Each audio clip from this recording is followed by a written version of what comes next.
yung mga nasa likod, no, mga sa likod na involved sa illegal drugs, especially yung mga nagpapatupad ng batas. Opo sir, at saka hindi rin po ako naniniwala sir na ang kredibilidad na isang pulis at integridad na isang pulis na nagtatrabaho masisira po sa isang salita po ng isang kriminal. Drug lord po ang mga Espinosa Group. Pumapatay po yan. They basically terrorized the whole town to win the mayorship of Albuera. I know that in first hand because I was sir the supervisor of 4th District of Leyte during the election. Ganito kasi yan na Colonel? Po sir. Superintendent, ganito kasi yan. Yung mga drug lords na yan, hindi tatagal ng ganito katagal yan kung walang nagpoprotekta. Naku, ibig sabihin? Kung walang lagay-lagay na yan. Naku, ibig sabihin? Kahit na ang mga pulis na hindi involved directly sa droga, pero kung tumatanggap naman ng money galing sa droga, anong tawag natin doon? Naku, may ibig sabihin? Opo sir. Oh, yun ang ibig kong sabihin na ang panawagan ko sa lahat ng mga kapulisan natin, kasi kayo ang lakas ng ating bansa, kayo ang isa sa mga pinagkakatiwalaan ng bansa natin sa kapayapaan, sa pagkakaisa. Dapat kayo walang bahid na mga ganyang korupsyon. Opo sir. Naku, may ibig sabihin na Opo, sir. hindi yung tatanggap-tanggap ka kung saan mo, tanggap ka lang ng tanggap ng pera, hindi mo alam kung saan galing yung pera, sa drugs pala yon. Yes. Wala naman po akong tinatanggap sir eh. Okay, gusto ko lang linawin. Yun lang, Mr. Chairman. Thank you, Senator Pacquiao. There's some more questions, Senator De Lima. Yes, you are recognized. Yes, Mr. Chair, thank you very much.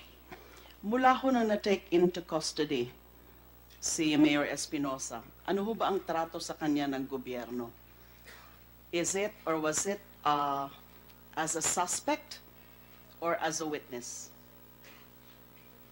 Chief Inspector Pinigo.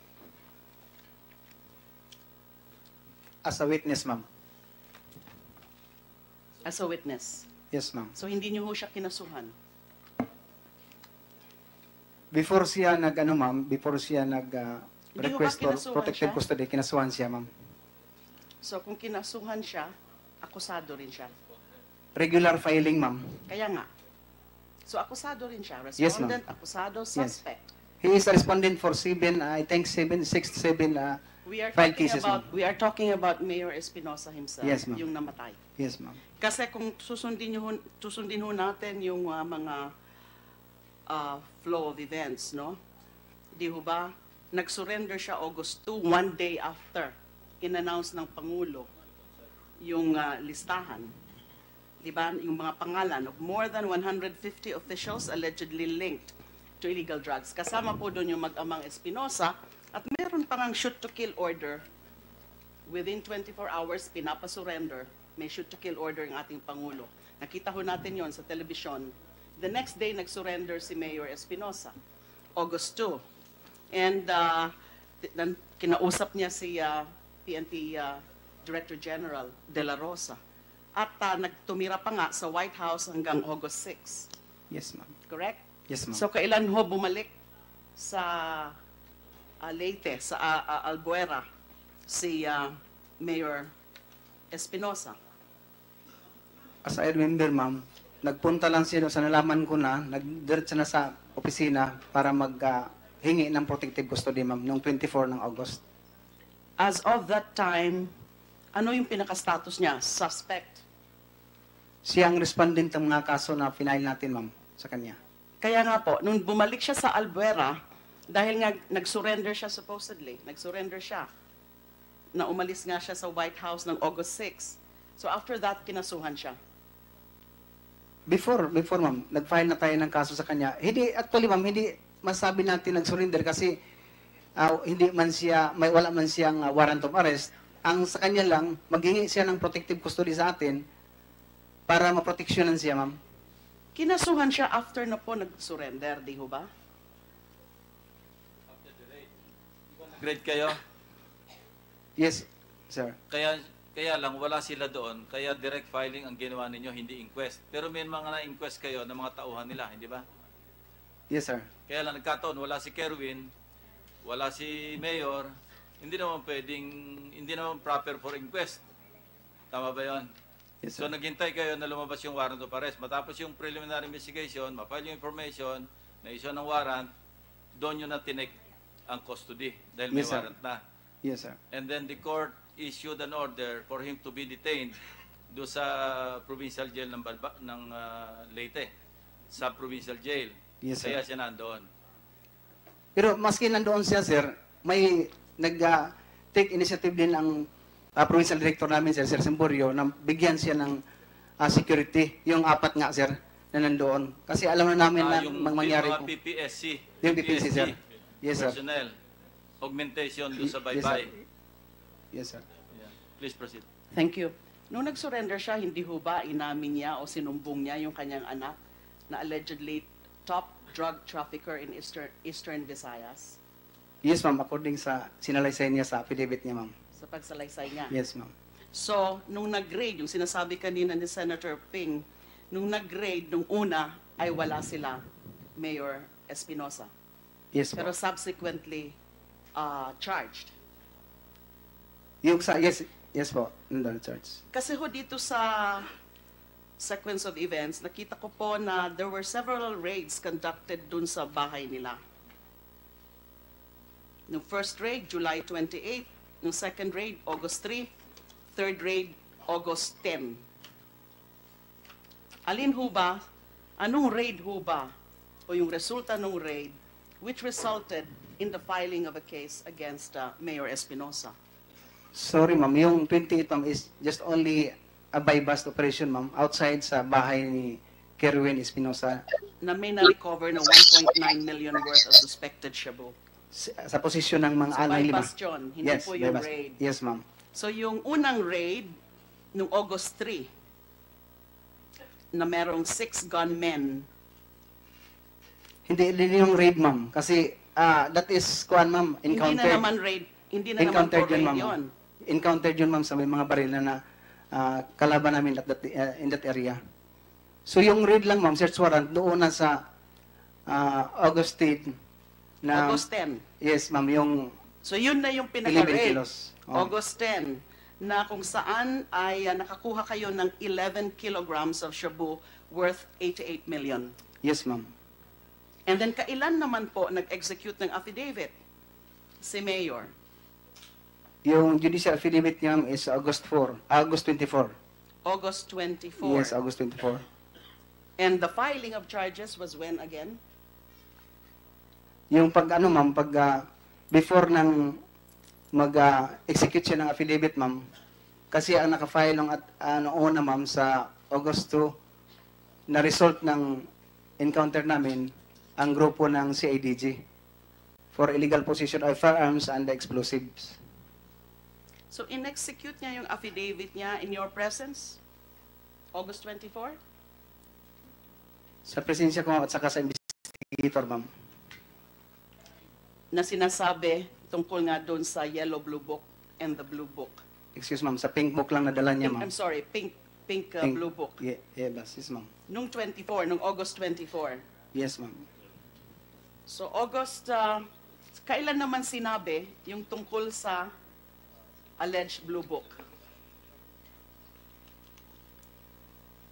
Yung pag-execute agad, ma'am, kasi nagsabi na siya sa amin at saka sa investigator, sa nalaman niya, nag-drop na yung investigator natin. Pagka natapos na yung pag-drop, at pinalam din natin pinalam ko kay Sir Beltihar sa kagustuhan ni Mayor na magsalaysay siya. So Yung pag-drop- inspector nyo lang po ang nag-draft ng affidavit niya investigator ng Albuera Police Station, ma'am. sa inyo, Sa amin, ma'am. sa Yes. opisina nyo. Yes, ma'am. Wala hong ibang tao doon nung nag-execute siya ng affidavit na yan ng August 24? Nandiyan lang palagi lahat yung anak niya, ma'am. Ang maliban kay Kerwin lang. Pero yung anak niya at saka Other yung police command. officials, wala ho bang mga tao doon na iba? Police officials? Ako lang, ma'am, ang police officials. Kayo lang? Yung By the chief- way, nakalagay kasi dito, ang sabi rito, di ba, pumunta sa Leyte Provincial Prosecutor's Office to execute. So, in the presence of the provincial prosecutor, yung pag-execute ng affidavit, o kayo lang talaga? Yung pagpirma na, sir, andoon, pagpa-drop lang niya na maggawa ng affidavit. Pagpa-draft. Yeah. Pero nung in-affirm niya na sa provincial Sa prosecutor. provincial prosecutor, harap ng provincial prosecutor, sir. So, pwedeng totoo yung sinasabi ni Superintendent Marcos na ready-made na yung affidavit? Hindi man marunong maggawa si mayor ng affidavit. Talagang ang proseso, sir. Hindi ibig sabihin, siyempre hindi marunong gumawa yun, hindi niya alam yung format eh. Yes, sir. Pero, siyempre, tinatype habang tinatanong siya. Yes, o sir. tinype na lang na hindi tinatanong tapos pinapirmahan. Nang magbigay siya mga pangalan, sir, at saka sa proseso kung paano niya binigay, nag-drop yung investigator natin. Pagkatapos pag-drop, pinapakita Nabasa. sa kanya, then pinapa-analyze yung in-approve nila, okay, ganito na. So, nung na-finalize na, tawag na ako kay sa... May mga correction siya doon sa draft ng investigator? Wala. Siguro, sir, pero Ito, hindi na ko na, sir, kasi yung investigator ko na ang kaharap niya palagi at the time. Well, the best evidence is the affidavit. Kung may mga correction siya doon. May mga kinorek ba siya para tapos ininitialan niya o wala? Talagang malinis na malinis yung affidavit na ibinigay ninyo sa kanya, sinubo ng investigador mo, pinirmahan niya na lang. Nung tapos na niya, sir, ma-review, yun na sinasabi niya, okay na to, sir. Pwede ko, pirmahan ko na. So, yun na, dinala namin sa provincial prosecutors. Hindi ba dapat yung minsan sa investigation technique natin, sinasadya natin maliin yung sentence para i-correct niya at inisyalan niya para maipakita talagang pinasa niya ng husto? Hindi nyo ba natutunan yon? Ganon ang nangyari din, sir. Pero parang pinakonfirm, sir, na Yeah, check na pero- yun niya, sir. Yes, General Elmer. Sir, para medyo mabilisan, sir. Actually, nagharap-harap kami, sir, sa Provincial Prosecutor's Office. And then, ang ginawa ni Prosecutor Cordobes, sir, wala kasing lawyer that time, so nagtawag siya ng PAW para maging lawyer ni... Hindi, sir. Galing sa Leyte. So, it-explain ni Prosecutor Cordobes tinanong kung talagang naintindihan niya yung mga nakasulat doon. Together, kasama na yung PAW lawyer, sir. Tapos, nagkuhan nga sila, sir, parang nag-close door conference sila. Kasi importante na malaman talaga maintindihan ni Mayor Espinosa kung ano yung mga nandun sa loob. At tinanong kung talagang kusang loob niyang sinabi ang lahat ng mga nandoon. So finally, nag-agree sila na talagang naintindihan ni Mayor yan. With the presence of the PAW lawyer, pinirmahan ni Mayor. Nung sinabi mo nag-close door, pinalabas lahat yung pulis. Ah, Sila na lang. Pumunta sila, sir, sa isang kwarto. Kaya nga, Yes, sir. walang pulis na doon. Wala na, Para sir. masolo na ng provincial prosecutor at ng PAW lawyer, si Mayor Espinosa, para tanungin, baka tinakot ka ng pulis, hindi ka pa tinakot, hindi ka ganon. Correct, sir. Correct. So, pwera na kayo, pwera Yes, na sir. yung mga Wala pulis. nang pulis doon, sir. Na-out na kami doon. So, And then lumabas sila. So, kumbinsido sila na Firmado na. talagang kusang loob na binanggit lahat ni Mayor Espinosa yung nilalaman ng affidavit na nakadraft. Okay. Can you So, give us the name of the PAW lawyer? Sinong PAW lawyer? Nandun sa, sir, ma'am, nandun Sa sa affidavit ni Mayor Espinosa. And I we're think we're talking here of August 24.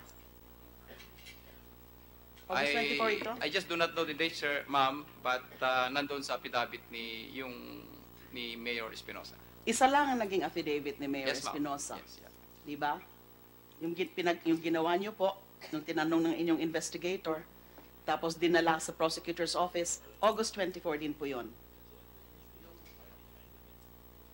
Isa yung sa judicial affidavit niya, ma'am. Yun ang na-execute ng 24 sa harap mismo ng provincial prosecutors. And yung judicial affidavit nga ay meron mga binanggit doon na mga pangalan. Totoo ba na 50 pangalan na mga binanggit doon? Kasama nga po ito si Senator De Lima as number 1 in the list. Sa affidavit po ba niya yan na talagang number 1 in the list? According sa salaysay ni Mayor Espinosa, ma'am, yes, ma'am, Number 1, si Senator De Lima sa DOG, Secretary Laila de Lima, ma'am. dyan sa affidavit. Tagalog ba, English? Tagalog? English, English? sir. So, Just- what Chief Superintendent Baltar is saying kanina, it doesn't matter anymore kung naka-draft, naka-ready-made. The mere fact that they conferred in a closed-door meeting, sinigurado ng provincial prosecutor na talagang kusang loob at totoo lahat yung sinabi nung affiant, di ba? Yun ang point mo kanina. Yes, sir. Although I have to correct myself, I have here my legal officer. Kasama rin siya, sir, nung pinag-uusapan namin yan. Hindi pala, sir, nakapirma si Pau Lawyer doon sa affidavit ni Mayor. However, he was there assisting all throughout, assisting Mayor Espinosa. Mr. Chairman, just ako lang, with the permission of Senator De Lima. Yung bang affidavit niya, ano ba ang lingwahe sinasabi, nasalita ni Mayor Espinosa? English? Cebuano, sir. Ah? Cebuano si So, hindi Mayor. siya nakakapagsalita ng Tagalog. Anong lingwahe ang ginamit doon sa affidavit, judicial affidavit? English, English kuan, sir. English? Yes, sir. You sure? Yes, sir. At is he proficient in English? Actually, sir, pinapili siya din kung No, I'm asking you. Ano sa iyong observation? You're an investigator. Kasi I understand sa judicial affidavit law ngayon, kailangan kung hindi niya kabisado yung Tagalog, hindi niya kabisado yung kanyang lingwahe, yung lingwaheng comfortable siya ang gagawin niya. Tama ba yan? Yes, sir. So, masasabi mo, kabisado niya yung English language? Yes, sir. Naintindihan niya? Naintindihan, sir. Okay, just want to make sure because I'm getting calls kanina, may tumatawag sa akin dito na nabanggit yung pangalan nila. Na mga kilala ko rin, na nasasaktan sila dahil baglaro binabato yung pangalan nila dito. Kaya nga wala akong binabanggit kayo ng pangalan dito. Hanggat mare. So, you're sure? Yes, sir. Sige, thank you. Before August 24, nung kinunan nyo ng statement si Mayor Espinosa, meron ho bang mga kumakausap sa kanya? Meron mga bumibisita sa kanya? Bukod dun sa mga pamilya niya? May mga nag-a-access sa kanya? Before August 24. Continuous pa rin yung pagka sa posisyon niya being mayor, yung mga magpunta sa kanya, transaksyon sa bayan. So ganun lang ang regular na nangyari doon sa... Nasa custody niyo po siya. Hindi ba kayo nag-maintain ng record o hindi niyo ba rin ni-record kung sino-sino ang mga bumibisita sa kanya? By the time that you assumed or you took custody of him and up to the time that you na pina-execute niyo yung affidavit on August 24? Hindi ma'am, kasi instruction ko din sa desk officer ma'am na at saka mismo kay mayor na lahat na lang ng mga transaksyon mo na magpunta dito na magpapirma or may kailangan, ipaubaya mo lang sa administrator mo, which is yung anak niya at saka yung secretary na pamangkin niya ang tagadala kung ano na lang kayo yung nag-ano na ako ma'am, baka may iba na gusto lang magpunta kay mayor na magsinungaling. So wala po kayong record? Wala ma'am. Hindi nyo nino-note? Wala kayong logbook or any paper dun sa opisina nyo, notebook, logbook, etc. na rine-record nyo kung sino yung mga kumakausap sa kanya before August 24? May ginawa kong order sa desk officer ma'am kung sakali mayroong mga bisita na kung sino-sino talaga, yun ipa-logbook namin sa desk officer. Pero yun nga ang usapan namin ni Mayor na wag na Pwede ho bang patuloy. tingnan nyo yung record na yan? Yes, ma'am. Pwede ho ba natin makita dyan kung sino yung mga posible na mga kumausap, nag-access sa kanya bago ginawa yung affidavit niya noong August 24? Pwede, ma'am. Yung record blatter book natin sa istasyon. Wala ho bang nagko-contact sa inyo na from the DOJ before August 24? Wala man talaga, ma'am. Wala akong natandaan, ma'am, na may nag-contact sa ganun lang. Walang pumunta? You're under oath. Wala akong natandaan, ma'am. Na pumunta from the DOJ, whether as a prosecutor, as an NBI investigator, or an official of the DOJ? Wala akong natandaan, ma'am, kasi punta lang doon, mga investigator, mga iba-ibang unit lang, ma'am, para So may mga pumunta na mga iba-ibang unit? Oh, ma'am, pero hindi talaga... PNP units. In other words, police officers, may mga kumakausap kay Mayor Espinosa before you took down or executed his affidavit? I mean, bago nyo, sabi nyo nga, yung assistant nyo, yung nag-ano sa kanya. Wala akong natandaan, ma'am, na may mga other Ano unit po ba na yung sinasabi nyo kanina na iba-ibang unit? yung magpunta lang sa opisina, ma'am, hindi kay Mayor. Sigurado ka po na hindi yes. nila in-access si Mayor? Yes, ma'am. And then, noong August 24, na nagkaroon na siya ng affidavit, at tinuturo na nga niya yung mga ilan na mga tao based on that alleged pink book. By that time, kinonsider niyo na ho siya as witness. Akusado siya originally, suspect, and akusado. And then, kaya lang, may mga binulgar siya based on the alleged pink book. So, naging witness na ho ba siya? O plano ho bang maging witness siya, especially a state witness, si Mayor Espinosa, after August 24?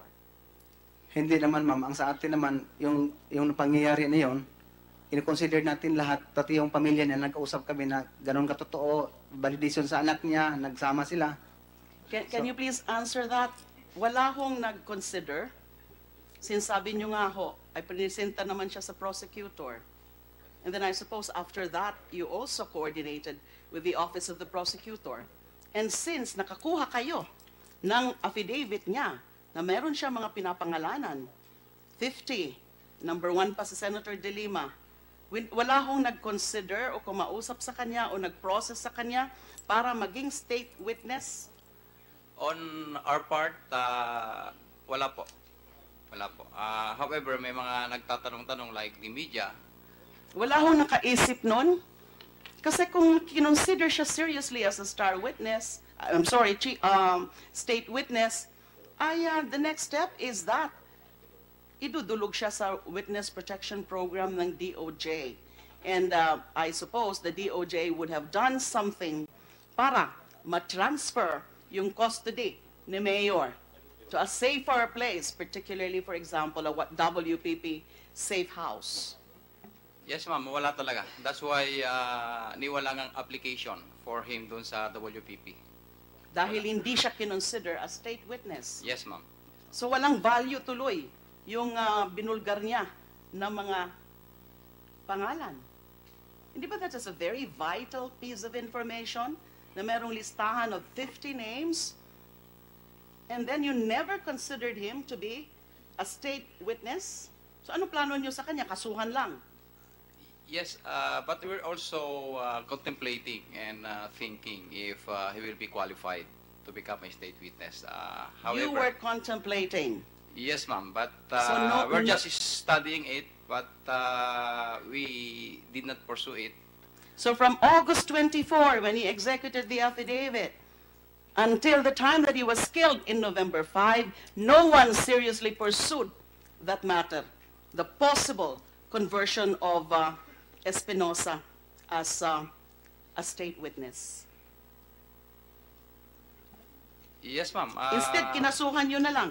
Yes, At ma'am. bakit po, Police Chief Inspector Espinido, out of the 50 na nasa listahan, based on that alleged pink book, mukhang 8 o 10 lang yung kinasuhan ninyo.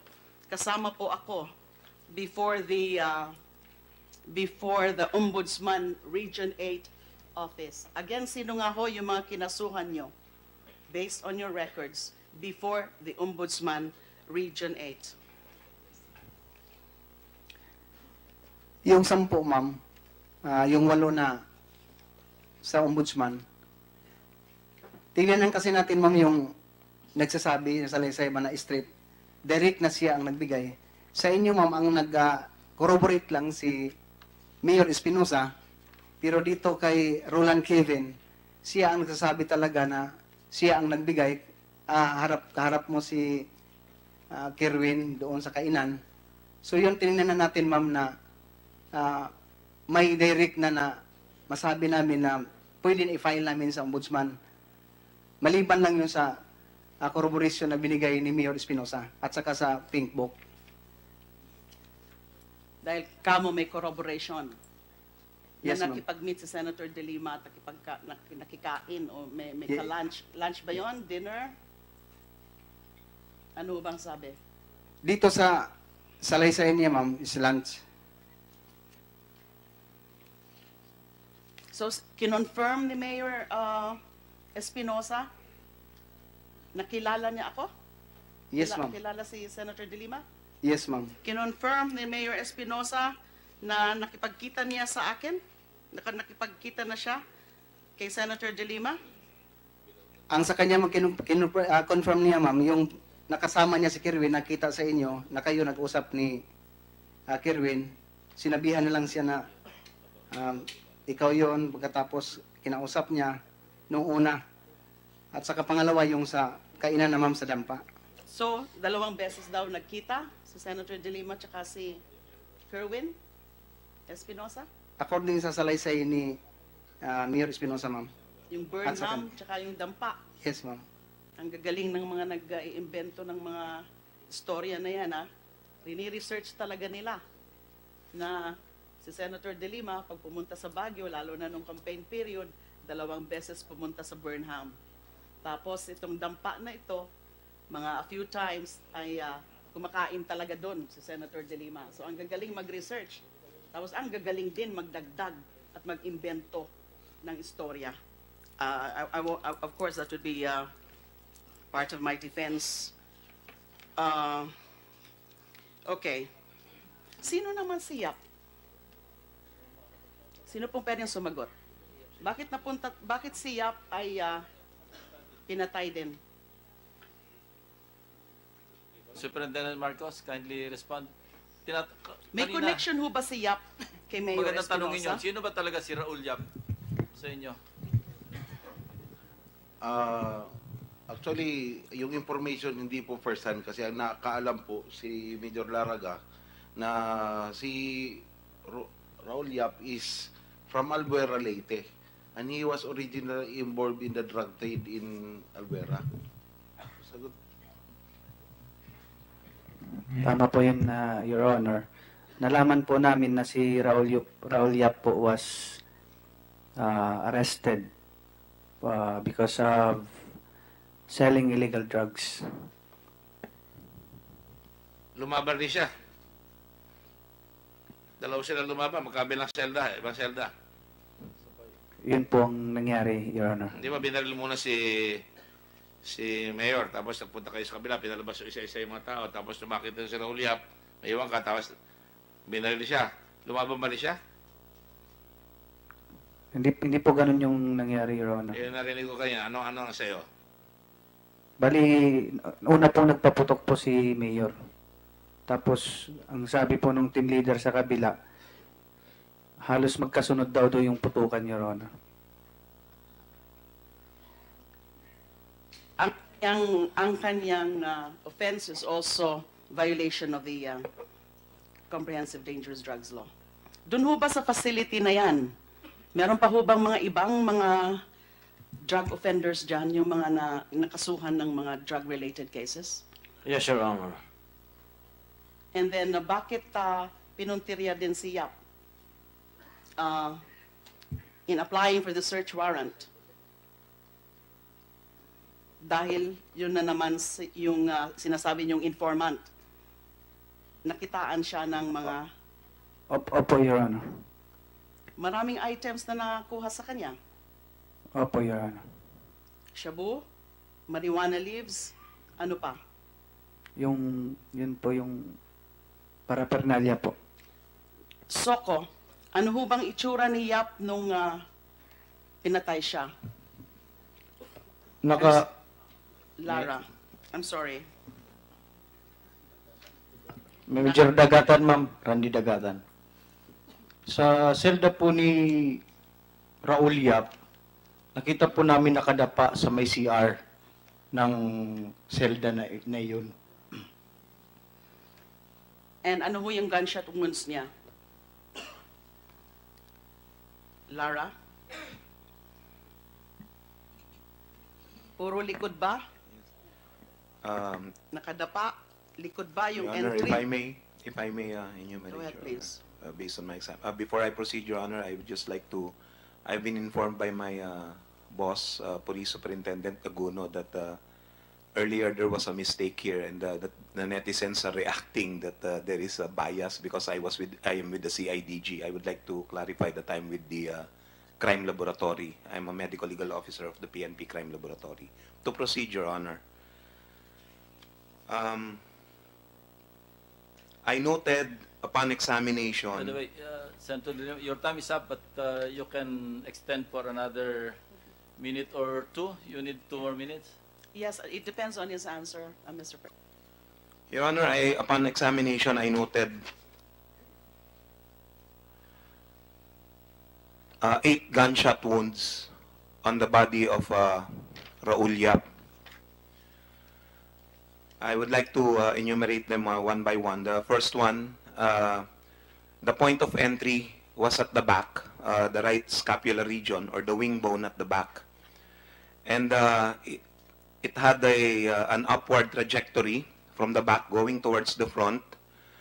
And for this gunshot wound, I was able to recover the fired bullet, which was embedded in the brain of the victim, Your Honor. Is that the back of the head or the front of the head?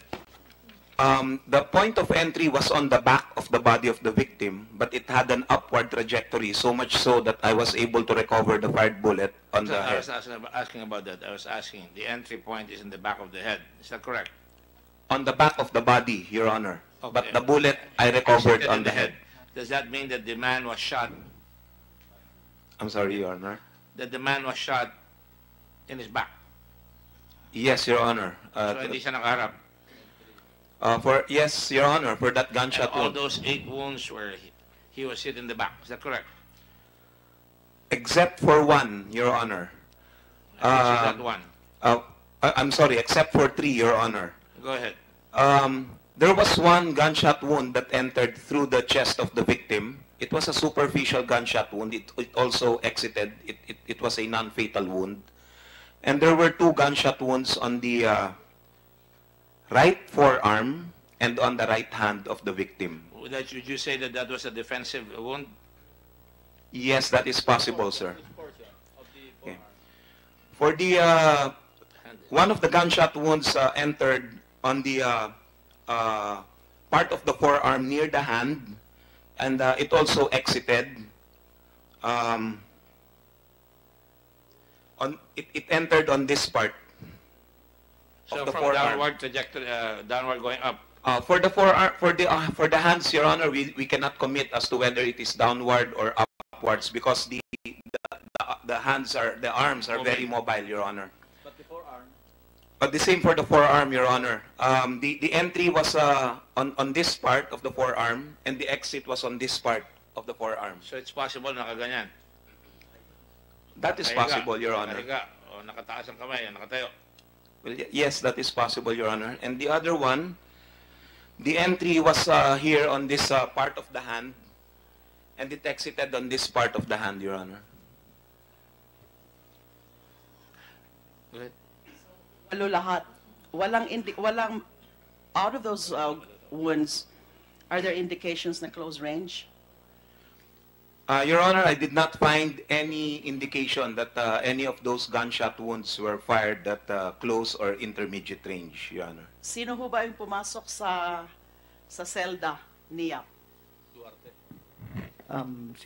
It was headed by Is PSI Police Senior Inspector Blanco po, Your Honor. Is he here? is he here? Oo, akala ko Duarte. Hindi po, it was PSI Blanco po. Kasama po siya doon sa team, si Duarte. SPO for Duarte po. nakabaril si Duarte. Yes po, siya po yung nakabar. Si Duarte nakabaril. Opo, Andito ba siya? andito po, Your Honor. Can you stand up please, Mr. Duarte?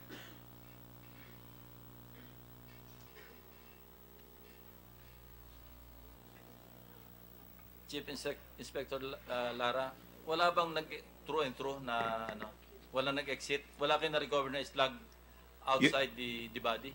Your Honor, all the gunshot wounds of that was sustained by Raul Yap were through and through gunshot wounds. It all exited except for that one on the back, which went all the way to the head, and wherein I was able to recover the bullet in the brain. So in that case, may establish ninyo kung ano yung position noong victim, di ba?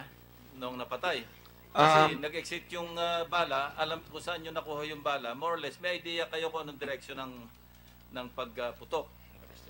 unlike kung embedded lahat, medyo mahirap, hindi ba? Pero what I'm trying to say is yung relative position niya doon sa selda. Ano yung position niya doon sa loob ng selda nung tinamaan siya, because may mga na-recover kayong bala outside, hindi embedded sa body. So more or less, mapapag-aralan ninyo saan siya nakatayo o nakahiga o nakaupo in relation to the exit wounds at saka doon sa recovered na slugs. Kasi apparently, or as you have testified, 6 na bala yung nakalabas, di ba? So recovered nyo lahat yung slugs?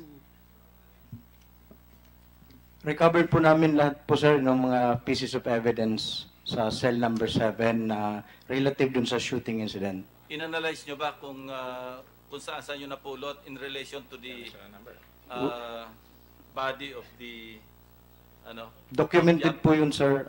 May sketch and picture po yun. Yeah. Anong analysis nyo? Layman's term. How do you describe to us kung ano yung position ni Raul Yap in relation to the cell? Hindi Meron po kayo analysis dyan? Hindi po ako Hindi ka marunong. yes, sir. Anyway, meron pa ako isang tanong, yung kanina. Yung paragraph 4 sa affidavit ni PO2 Jennifer Monghe. Sabi niya that immediately thereafter, I called the Regional Crime Laboratory Office and informed them about the call of Police Superintendent Matira. I was told that the satellite office of SOCO located in Ormoc, kayo yon, di ba? Opo, sir. Okay. Was already informed about it, and somebody from Ormoc, SOCO will be the one to respond. Sino yung tumawag sa inyo? Kasi sabi niya, immediately thereafter, pagkatawag ni Superintendent Matira doon sa Artok, sabi niya, immediately thereafter, tumawag siya doon sa Regional Crime Laboratory. Pero sabi sa kanila, hindi na, may tumawag na eh. May tumawag na sa Ormoc, kaya papunta na doon. Sino yung tumawag sa inyo?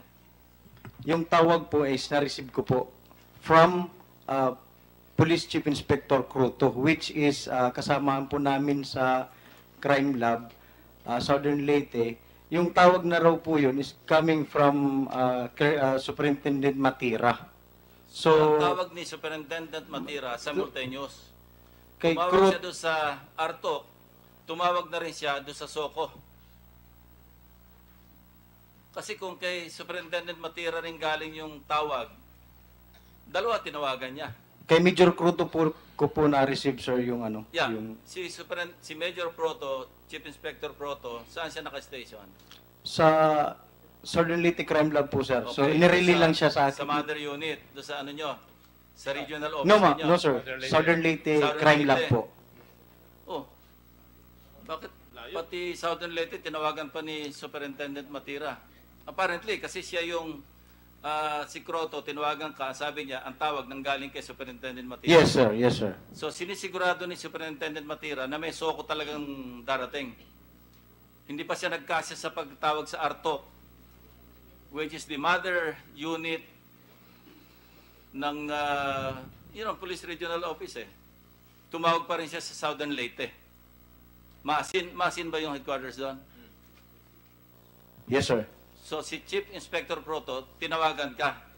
Opo, sir. So dalawa yung tawag na natanggap mo.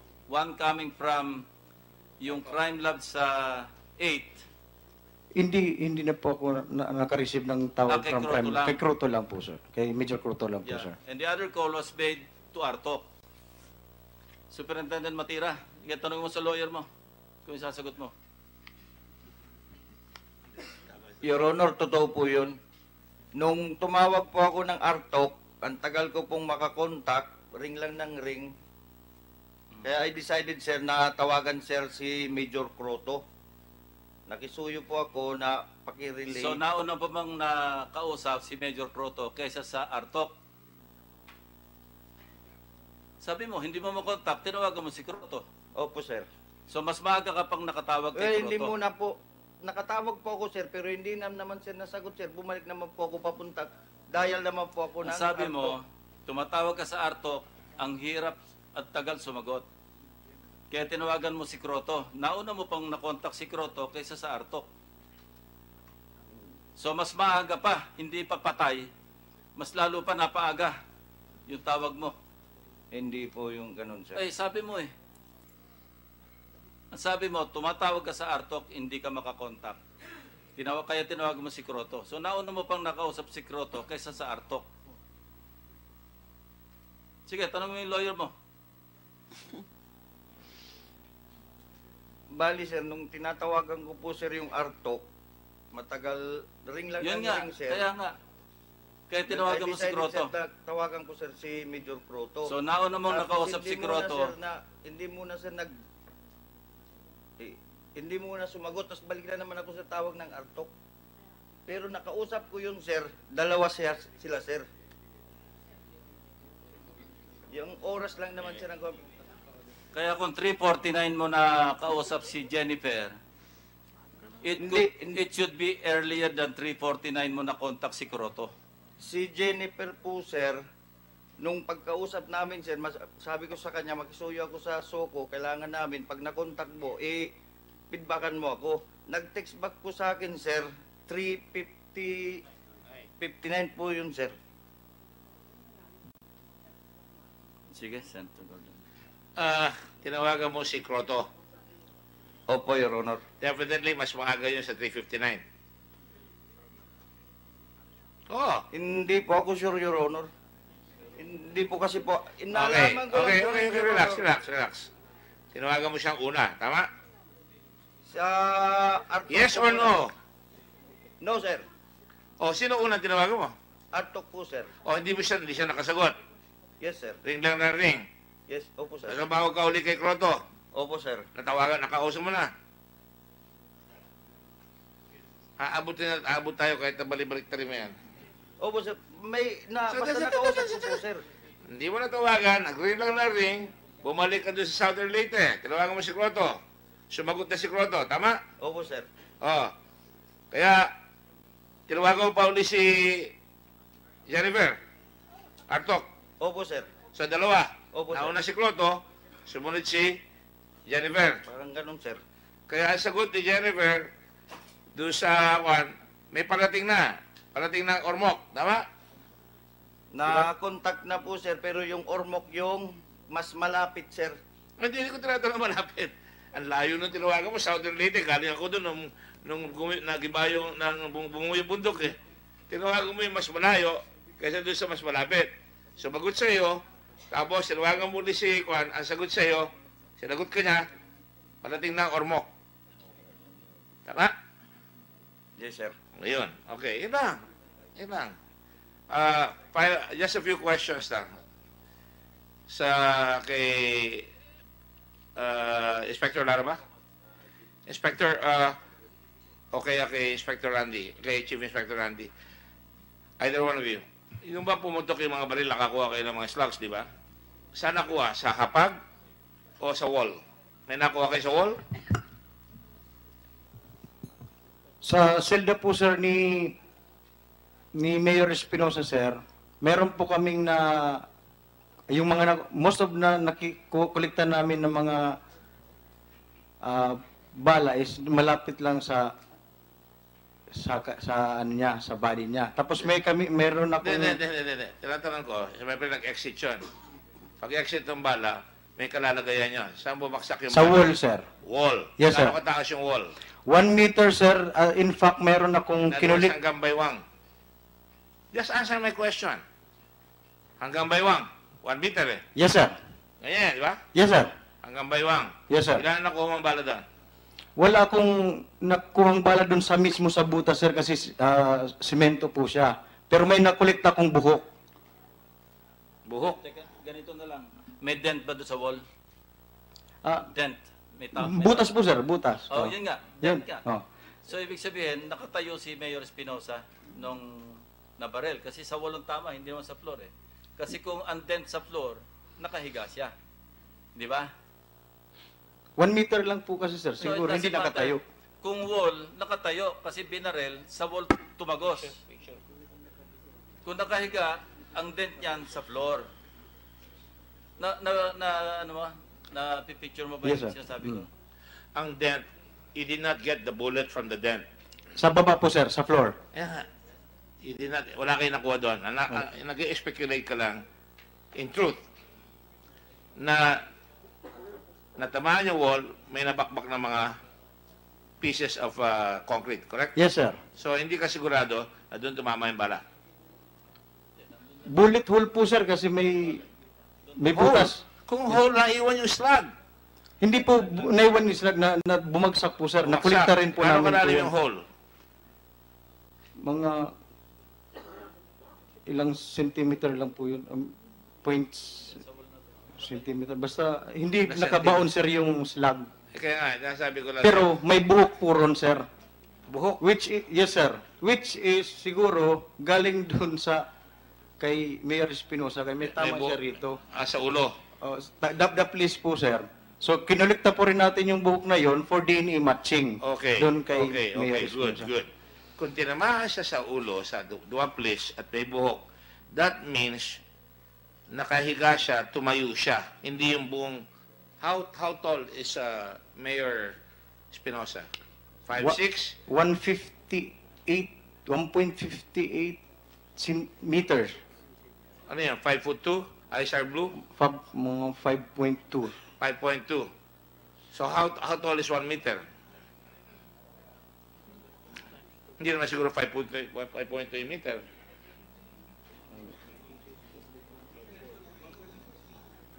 Dahil kung tumama sa ulo mo yun, 5'2" ka, dapat ang dama noon, at least 5 feet.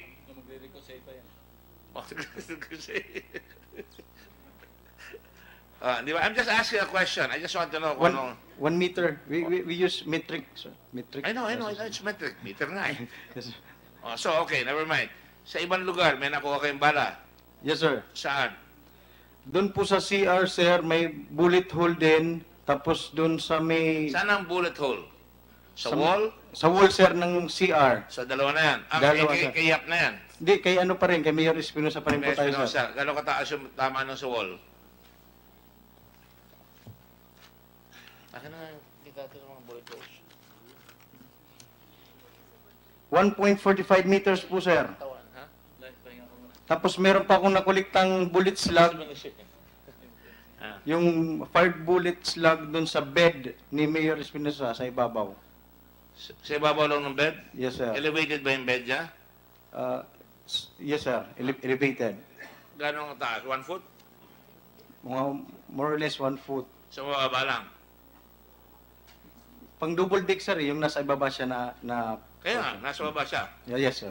So that means, paano umabot ng 1 meter yung bana? Nag-ricochet. Ricochet siguro yun, Bana sir. ngayon, nandun sa mas mababa. Ricochet siguro yun, sir, from... Hindi kasi ricochet. We cannot speculate. Yung pangalawang nakuha nyo, nasa baba. Mababa sa 1 meter. Because I have the bullet holes imprinted here, sa litrato rito, meron pa rin naman siguro, no? Yes, sir. Ang tama niya, nasa chest, meron sa epigastric area. Di ba? I'm sorry, I have to ask you this. I have to just, ano ba? It's okay, sir. Ano ba ang kwan? Ano ang tama? Di ba dito? Dibdib? Yes, sir. So kung tama sa dibdib, sa wall, maaari yung 1 meter. Ano po yun, sir? Kung 5'2" ang tao at tinamaan siya sa dibdib, at ang tama ng bala, the police ay umabot ng 1 meter, maaari nga siguro yung bala na yun, tama sa dibdib, lumabas, tumama sa baldosa, sa simento. Hindi po ako makapag-ano, sir. Pero kung may buhok po, sir, most probably hindi. Tumagos pa yung bala sa katawan?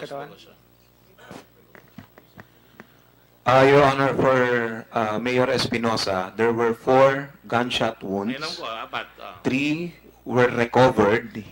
Hindi siya tumagos. Only 1 was a through and through gunshot wound. Isa lang ang tumagos. Sinasabi niya, lababas raw yung bala sa habang lupa sa baba. Sinasabi. Your Honor, okay. No. If I may... Which is which? Kung hindi tumagos, sa katawan niyo nakuha. Eh sinabi niya, meron sa wall, tapos meron sa baba. Ano ba yan? Sir, pwede po ako. Yes, please. Yes, sir. If you remember, sir, earlier his testimony, he indicated that may grease wound sa head. O yun, oh. Yes, sir. Sa wall, Yun may yung sabi, nakuha 1 meter. sa wall, sir, may na dumikit na buhok, sir. Ibig sabihin, sumama yung... Already answered. Yes, sir. What about the other bullet na nakuha niyo sa baba? Nasabi mo kasing taas ng kama. Nasa first, sa ilalim siya ng double deck bed. Ito po sir yung evidence collected namin sa crime scene cell number 1. You, of course, know we're trying to determine what position the body was.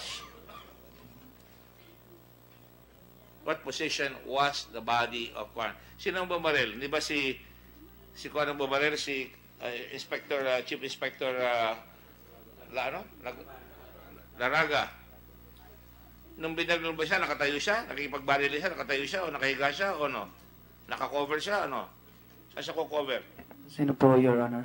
Sino ba napatay mo? Si Kwan, si President Marcos.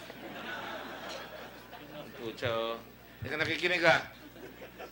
Sorry po, Your Honor. Nakausap mo yung isang Marcos eh. Maputi yung Marcos na yan. Maitim yung Marcos na sinasabi mo. O, nung nakipagbari lang ka kay Mayor, nakatayo siya, nakaupo, nakahiga, nakadapa, ano?